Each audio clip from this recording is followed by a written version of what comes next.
Hello friends, welcome to Nauka Digital Institute. This is Capital Gain, lecture number 12.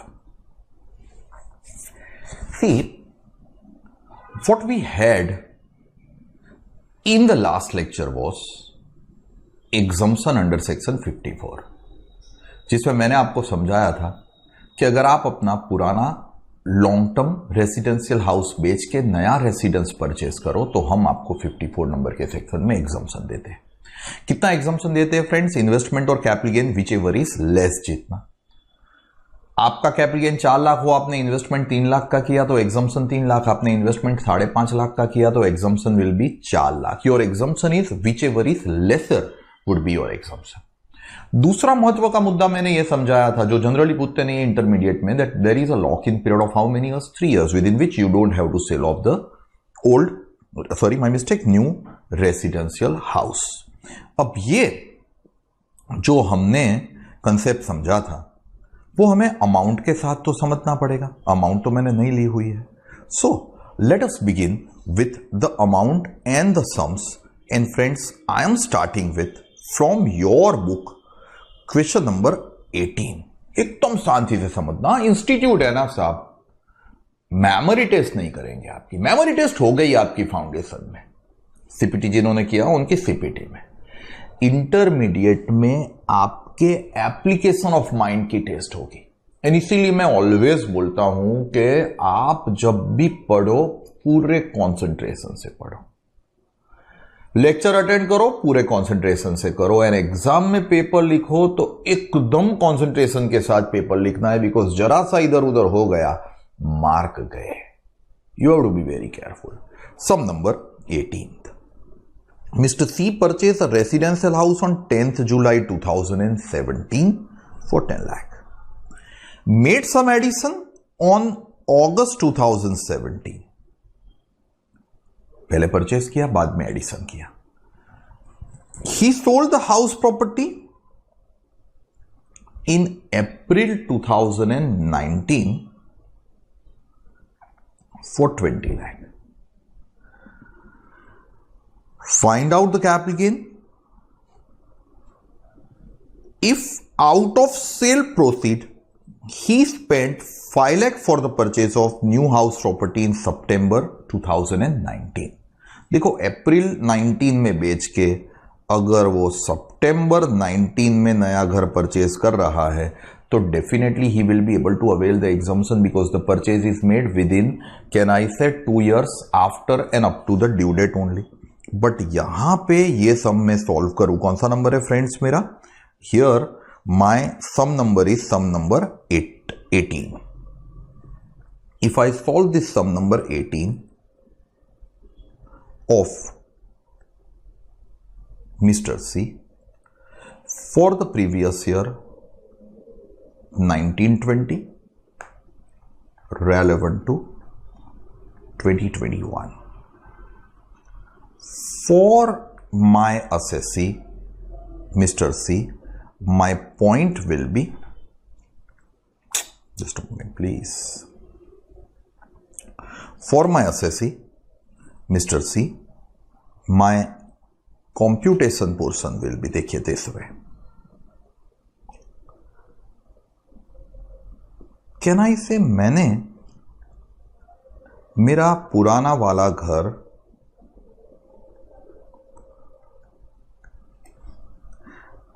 अप्रैल को बेचा है, अप्रैल 2019 में।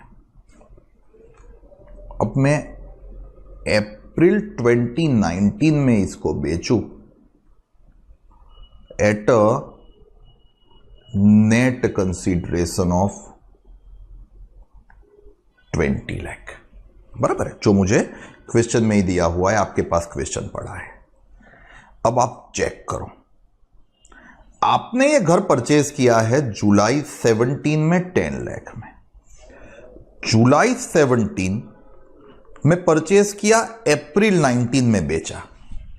Can I से आप पीरियड ऑफ होल्डिंग देखोगे ना तो your period of holding for the particular house is less than 24 months. And if it is less than 24 months, the house sold by you is not long term, but the house sold by you is short term. If it is short term, आपको index cost नहीं deduct करनी है। आपको क्या deduct करना है? You have to deduct the actual cost of acquisition 10 lakh and also you have to deduct actual cost of improvement, because अगर asset long term नहीं है, short term है, तो cost actual हो, सॉरी एक्विजिशन हो या इंप्रूवमेंट हो, दोनों एक्चुअली डिडक्ट होगी। एंड मैं 12 लाख डिडक्ट करूं तो मेरा शॉर्ट टर्म कैपिटल गेन आ गया 8 लाख रुपए।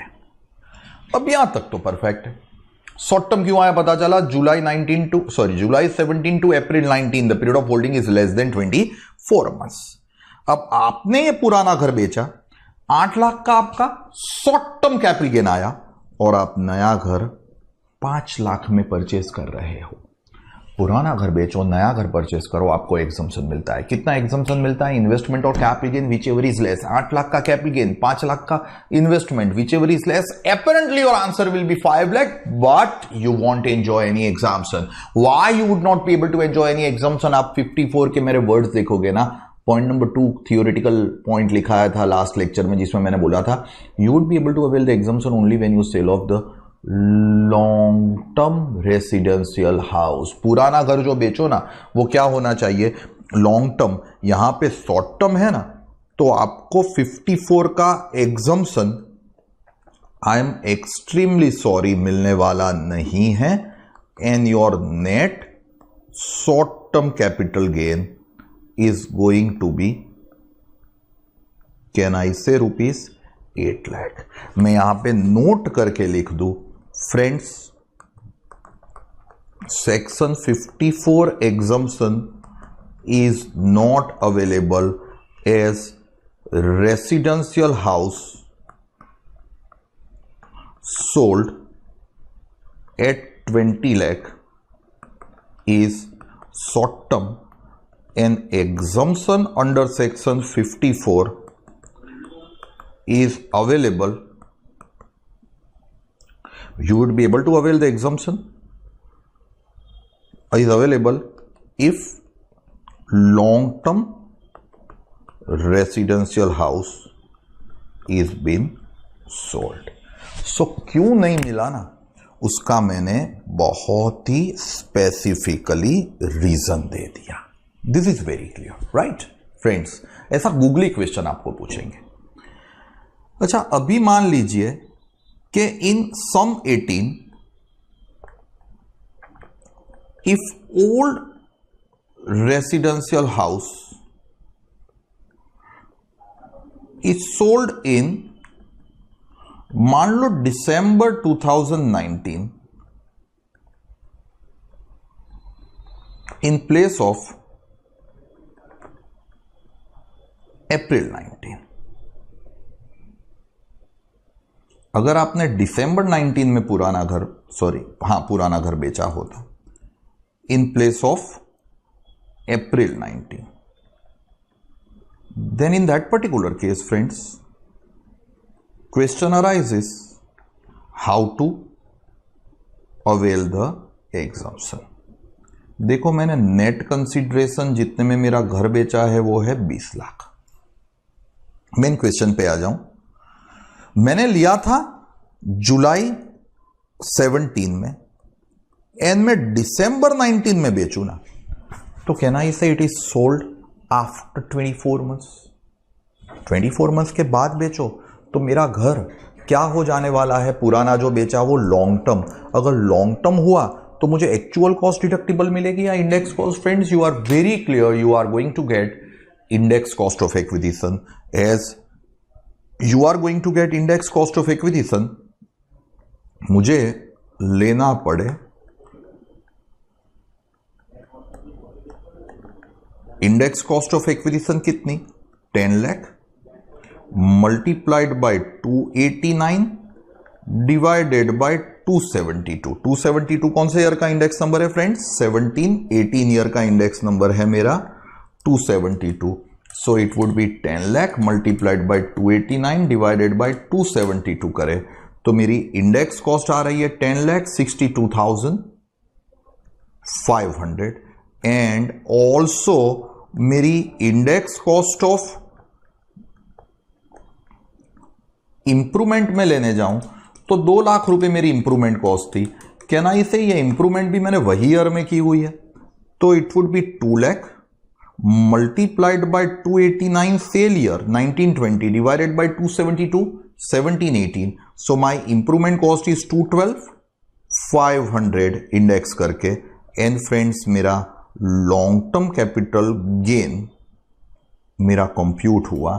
कैन वी से 212,500 मेरी इंप्रूवमेंट कॉस्ट 1062,500 मेरी एक्विजिशन कॉस्ट, मेरा टोटल कॉस्ट आया 1275 और 20 लाख में से 1275 जाए तो मेरा net long term capital gain आ रहा है 7,25,000 रुपीज। यहां तक कोई टेंशन नहीं है, मैंने ईयर वही का वही रखा, पर 24 महीने के बाद मैंने बेचा। ये क्या हो गया, लॉन्ग टर्म अगर लॉन्ग टर्म हो गया तो मुझे ये लॉन्ग टर्म कैपिटल गेन से friends section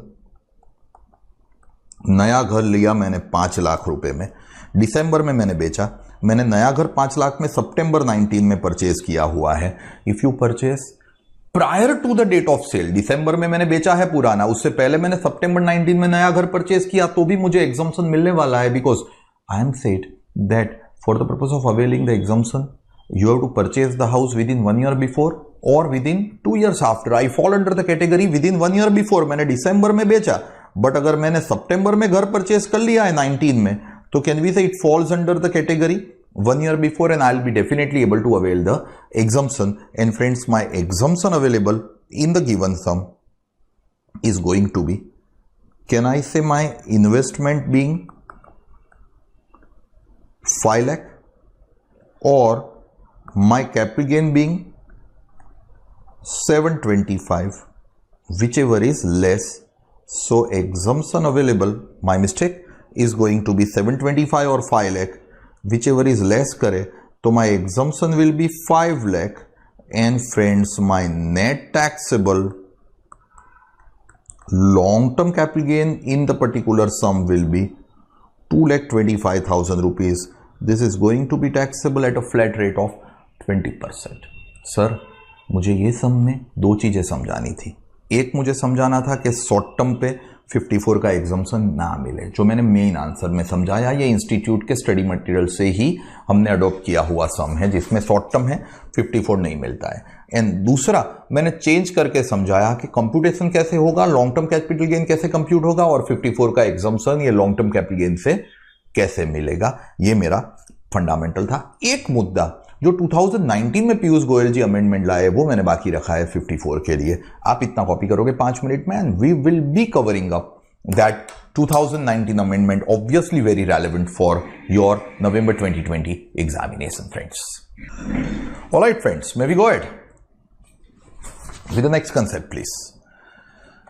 so 54 is available only from long term and it is not available, I am very clear, from short term. 2019,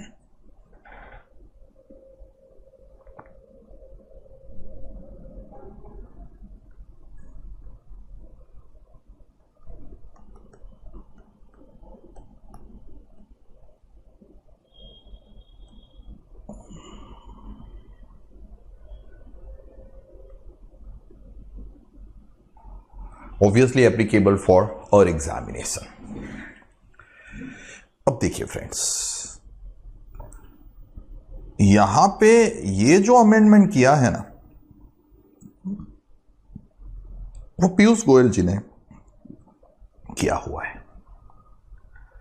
Many of you are aware that our honorable railway minister presently, Piyush Goyal, has delivered only one interim budget. That was pre-election in 2019, February 19 का budget दिया था। छोटा सा budget था, but he is a chartered accountant friends. Chartered accountant अगर country का budget देना तो वो कुछ अलग ही होता है। That was the only budget of BJP government varying on the floor of the house, parliament में पीयूष गोयल जी जब बजट डिलीवर कर रहे थे ना, तब भी मोदी मोदी के नारे लगे थे। रीजन ऐसा था कि ये बजट में पीयूष गोयल जी ने सभी बेनिफिट दिए हैं असेसी को, and one of the benefit given to our assessee is this under section 54. It says, general rule है कि आप अपना लॉन्ग टर्म रेसिडेंस बेच के नया रेसिडेंस परचेस करो. 54 का एग्जम्पशन मिलता है. कितना एग्जम्पशन मिलता है? इन्वेस्टमेंट और capital gain whichever is less. And remember कि आपको नया घर लेना है इंडिया में, एक ही घर लेना है. मैंने बोला है आगे वैसे अर्लियर लेक्चर में. अब पीयूष गोयल जी ने कहा that if long term capital gain on sale of old residential house doesn't exceed rupees 2 crore, then assessee can avail exemption under section 54 for acquiring 2 residential houses. It should be in India obviously, in place of 1 residential house, subject to the amount of long term capital gain doesn't exceed 2 crore. And दूसरा गोयल जी ने कहा, पीयूष गोयल जी ने, that about this is a benefit can be availed once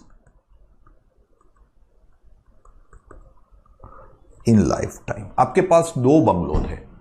पहला bungalow बेचा, 1,80,00,000 का long term capital gain आया, और आपने 2 नए घर छोटे छोटे ले लिए, एक 1 करोड़ का, एक 50 लाख का. तो आप 1.5 करोड़ का एग्जम्पशन ले पाएंगे. मैं समझा रहा हूं. 2 साल के बाद आपने वो जो दूसरा बंगलो था बेच दिया, 1.9 करोड़ का कैपिटल गेन आया. अब ये बेच के आपने 2 घर लिए, 1,20,00,000 का एक घर 40 लाख का. अभी आपको दोनों पे एग्जम्पशन नहीं मिलेगा. अभी आपको एक पे ही एग्जम्पशन मिलेगा, because this benefit is available only once in the lifetime. अब ये मुद्दा समझाने के लिए मैं अपना एक एक्स्ट्रा प्रैक्टिकल समझाऊं. अज्यूम फ्रेंड्स कि हमारा असेसी है मिस्टर एक्स. उनका नेट कंसिडरेशन आया 3 करोड़, एंड मान लो उनका इंडेक्स कॉस्ट आ रहा है 1.2 crore. Long term capital gain आ रहा है 1.80 करोड़. अब देखो,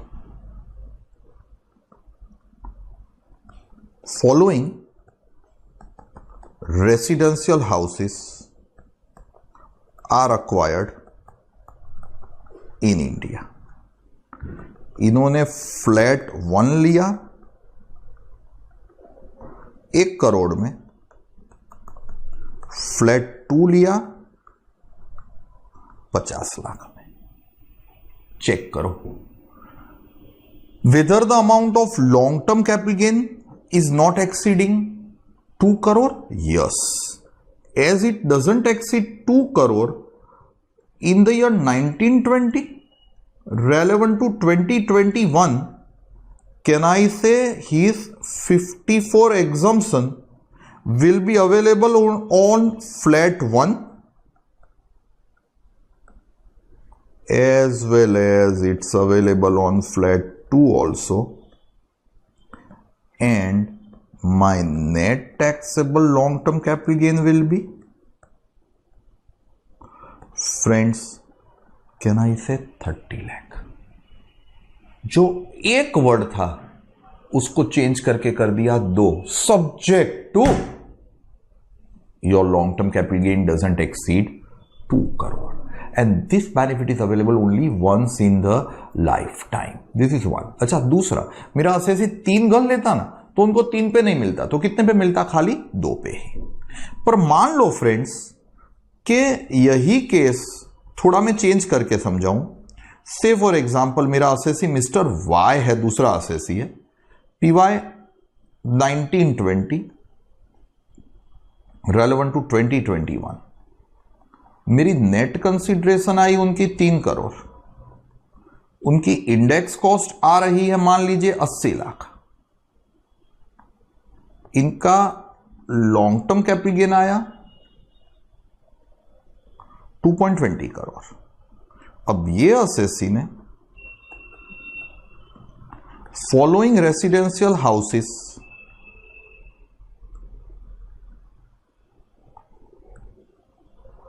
are assume acquired in India. Same उन्होंने भी फ्लैट 1 लिया है 1 करोड़ का, फ्लैट 2 लिया है 50 लाख का। In the given case can we say he would be able to avail 54 exemption. मैंने बोला है वैसे 2 हाउस परचेज करो ना आप तो लाइफ में एक बार आप एग्जम्पशन ले सकते हो, ये अलग असेसी है। मान लो कि उन्होंने आगे ये बेनिफिट नहीं लिया है तो he can avail this particular exemption, but he can avail this exemption only if his long term capital gain doesn't exceed 2 crore. हमारा long term capital gain 2 crore 20 lakh है, तो उनको ये 2 जो घर उन्होंने लिए हैं, एक 1 करोड़ का, दूसरा 50 लाख का, उसमें से किसी एक रेसिडेंस पे ही एग्जम्पशन मिलेगा। आपको चॉइस दे तो आप डेफिनेटली एग्जम्पशन लेना पसंद करोगे फ्लैट 1 के ऊपर। क्यों फ्लैट 1 के ऊपर? द रीजन बीइंग उसकी कॉस्ट ज्यादा है, उसमें इन्वेस्टमेंट ज्यादा है। You would be able to avail more exemption, you will avail 1 crore rupee exemption and your net long term capital gain is going to be 1 crore 20 lakh rupees. This exemption is available once in the lifetime. It's available when the long-term capital gain on the sale of the old doesn't exceed 2 crore. Exemption is available on investment in 2 residential house in place of 1 residential house is the fundamental. The benefit of this particular exemption is given by the Honorable the then Finance Minister C.A. Piyush Goyal, and it's a fundamentally I would say beneficial provision. Same नहीं, आप house property में जो एक घर की जगह 2 self occupied property की gross annual value नहीं ले रहे हो, वो भी इसी बजट में पीयूष गोयल जी लाएंगे, बस उसमें मैं ज्यादा नहीं इन्वॉल्व हो रहा हूं।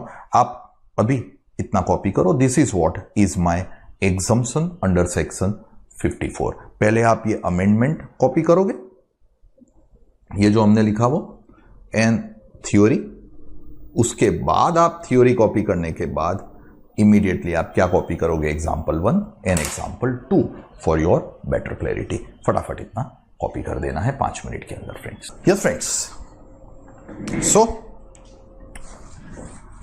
Hope you are done.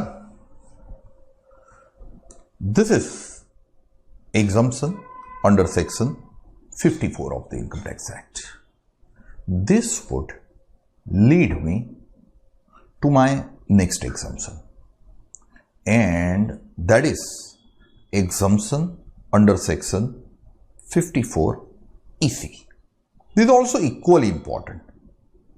Friends, अगर इसी को मैं कवर अप करूं in a simple language,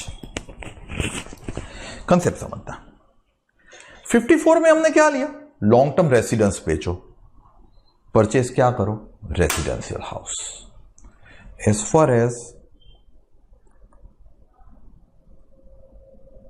Section 54 EC is concerned,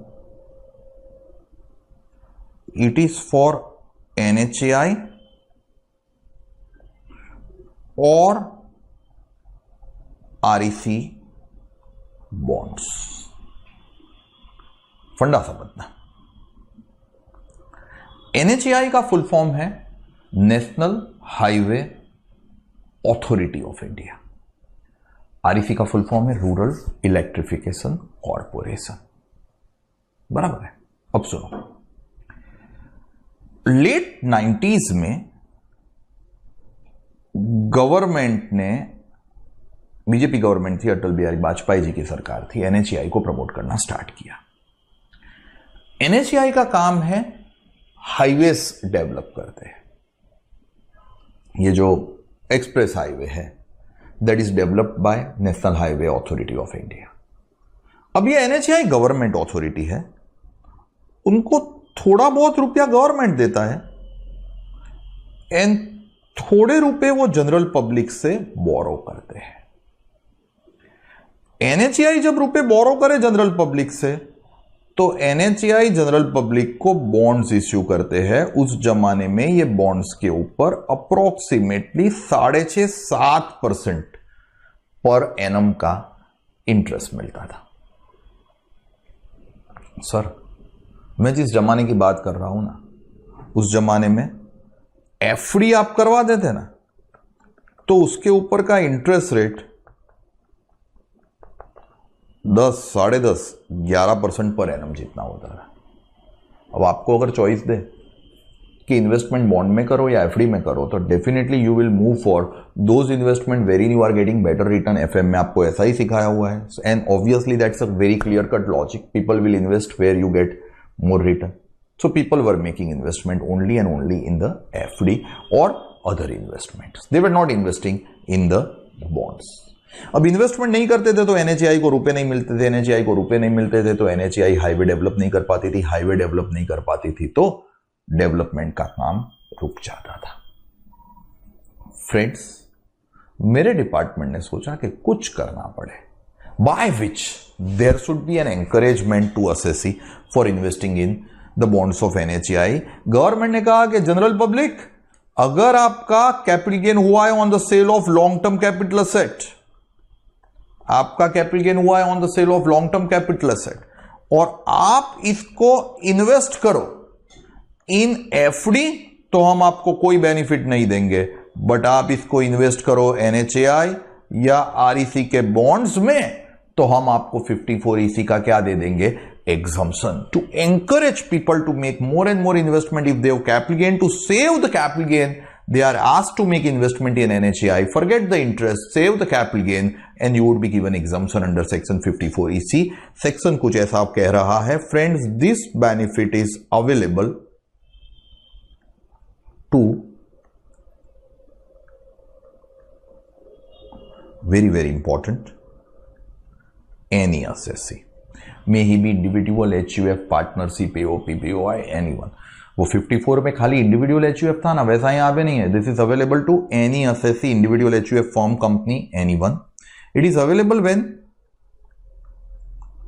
long term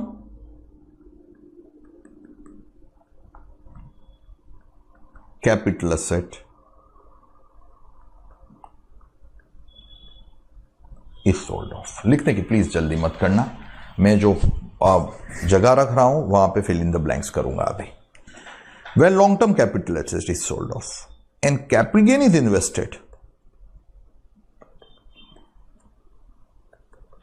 with in 6 months of date of transfer in the bonds of NHAI, full form है national highway. Friends,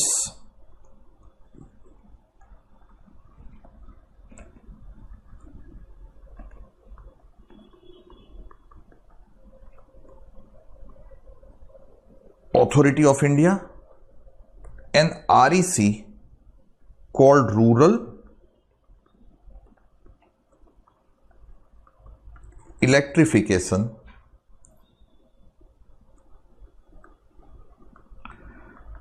Corporation। ये national highway authority of India highway develop करते हैं, REC rural area में electricity provide करते हैं। You make investment in the bonds of NHAI or in the bonds of REC, you would be able to avail the exemption, subject to you have to make investment within a period of not 1 year before, 2 years after for purchase और construction के लिए। construction तो हो ही नहीं सकता है, purchase ही है, पर कितने टाइम में परचेज करना पड़े, 6 months के अंदर ही। आप बोलोगे सर इतना छोटा टाइम, इतना कम टाइम, इसलिए कि घर ढूंढना पड़ता है।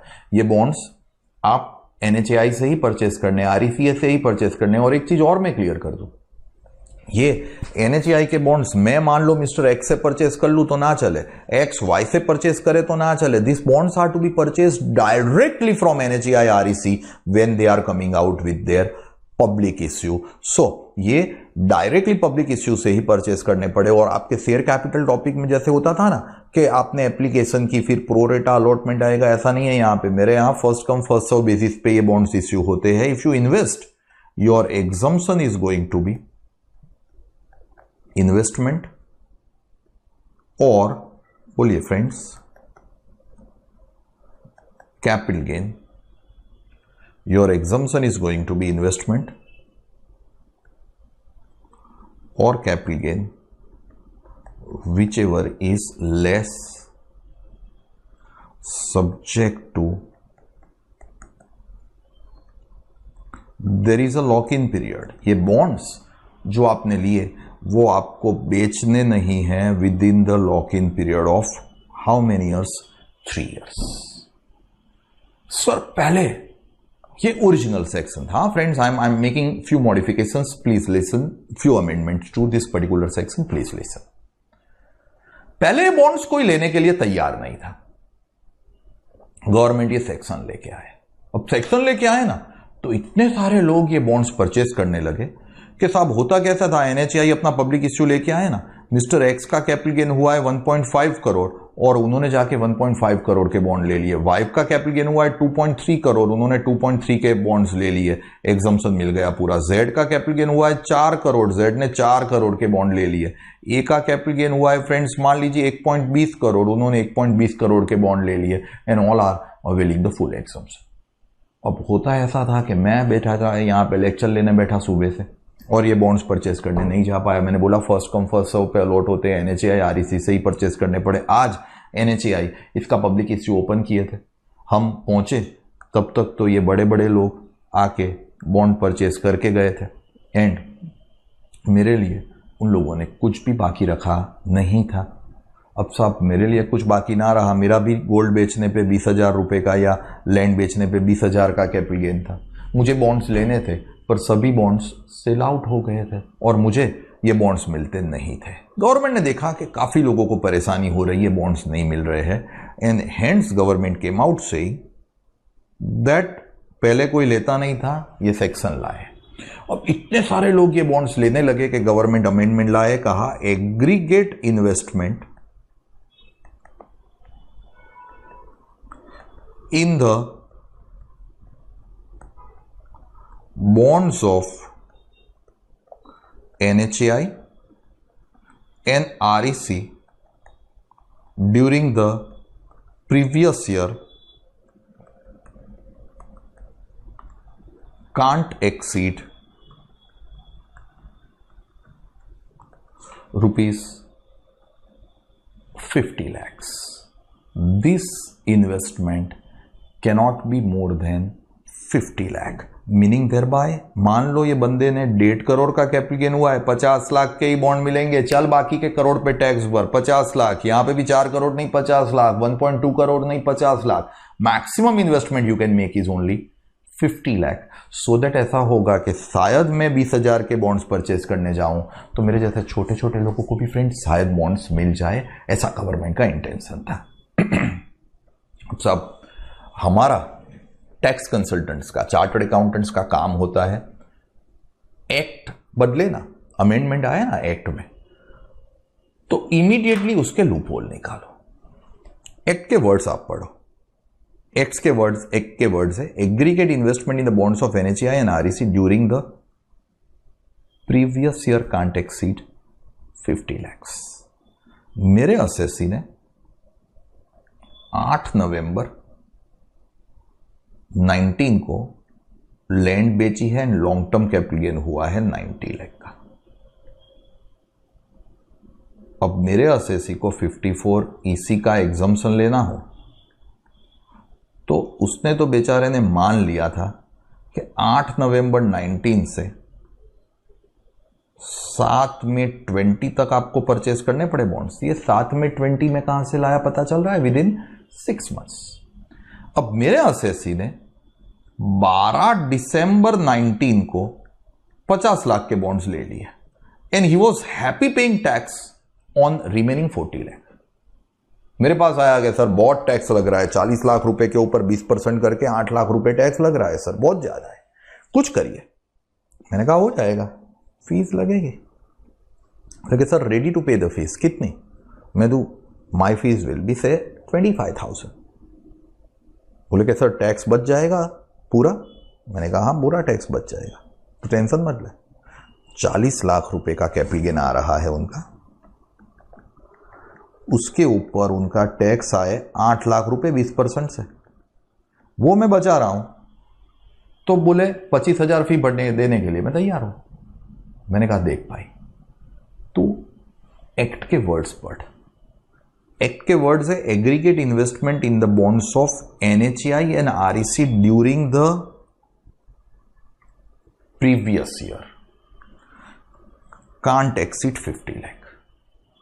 अब तूने 8 नवंबर 19 को बेचा है, तो 31 मार्च 20 को केनाई से तेरा प्रीवियस ईयर 19-20 खत्म हो जा रहा है, जिसमें आपने 50 इन्वेस्ट कर दिया। अभी भी आपके पास 6 महीने का पीरियड कंप्लीट होने में 7 में 20 तक का टाइम है। आप एक काम करो, 1/4/20 से लेके 7 में 20 तक दूसरे 40 लाख इन्वेस्ट कर दो। एंड आप मान लो ये 15 अप्रैल 20 को इन्वेस्ट कर रहे हो 40 लाख, तो you would be able to avail the exemption because the restriction is given not on the amount of exemption, restriction is given on the investment during the previous year. अगर आपका ये 6 महीने का पीरियड 2 अलग अलग प्रीवियस ईयर में fall हो रहा है, वो तभी होगा जब आपने अपनी एसेट गांधी जयंती 2 अक्टूबर या उसके बाद बेची हो। 2 अक्टूबर 19 हो ना, तो 6 महीने का पीरियड कंप्लीट होगा 1 अप्रैल 2020 को, 2 साल आ गए। पर अगर आपने बेचा हो से 15 मई 2019 को, तो 15 मई 2019 से 6 महीने का पीरियड कंप्लीट हो जाएगा 14 नवंबर 2019 को। ये 6 महीने पूरे एक ही ईयर में फॉल हुए, तो ये मैं जो प्लानिंग बता रहा हूं वो नहीं होगा। But when this period of 6 months falls under 2 different previous year, you can avail the exemption of 50 lakh by investing in first year and 50 lakh by investing in the subsequent year, subject to it should be within the period of 6 months of the date of transfer.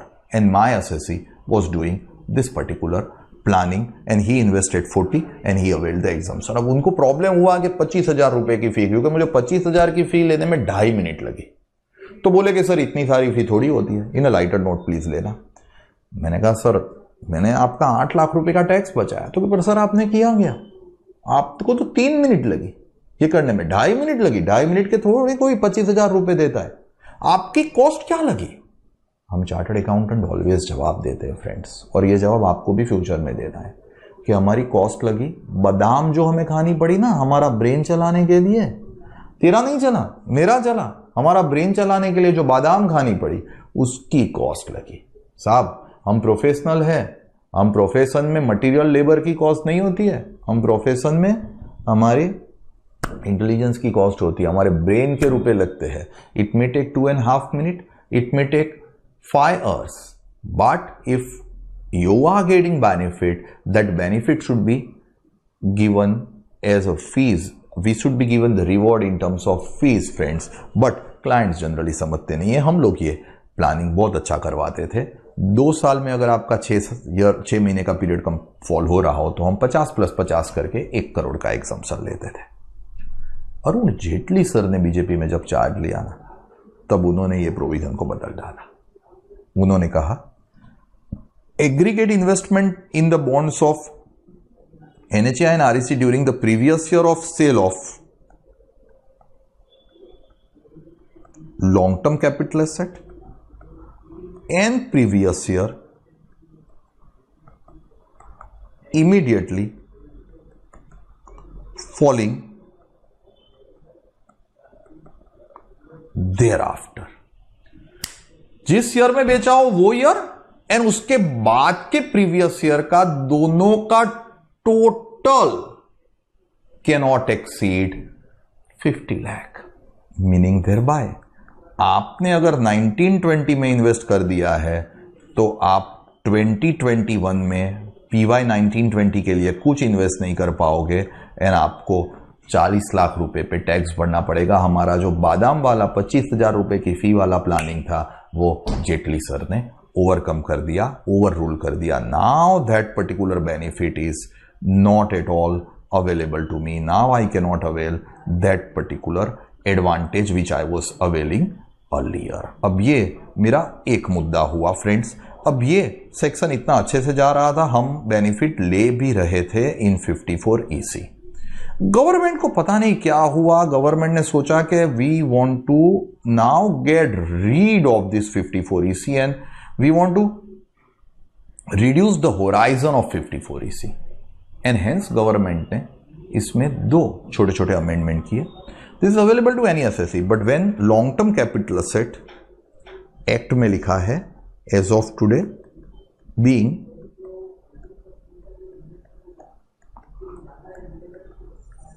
immovable asset is sold off।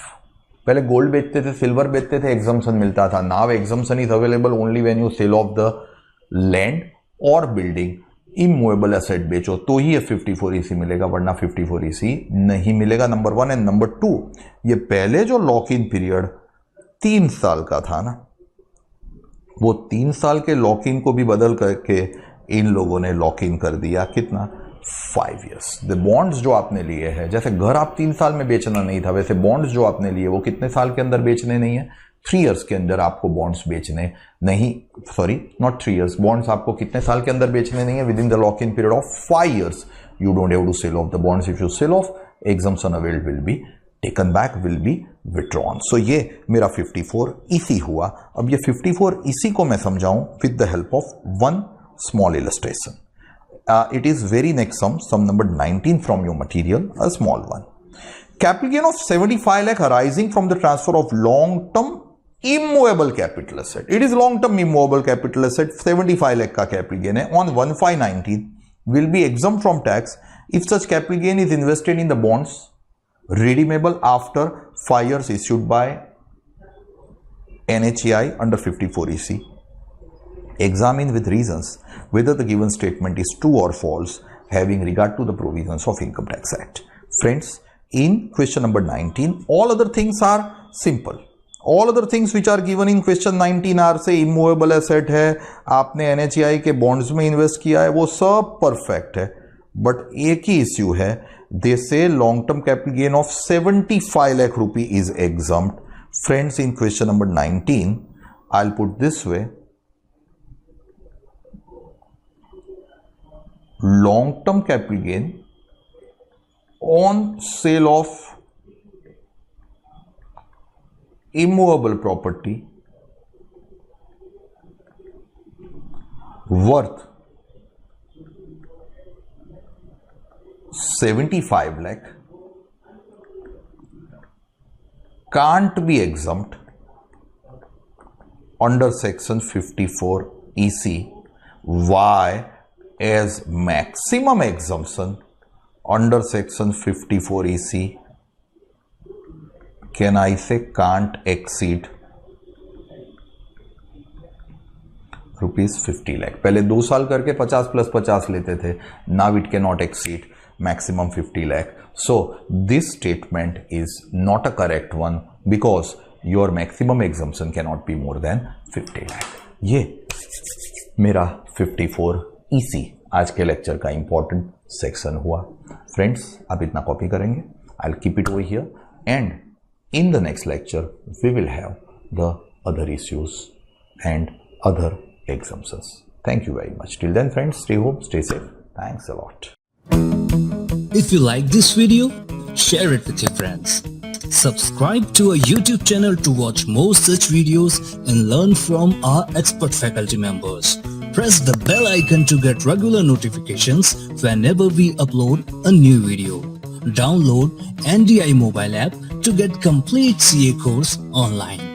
We value your support. Thank you for watching.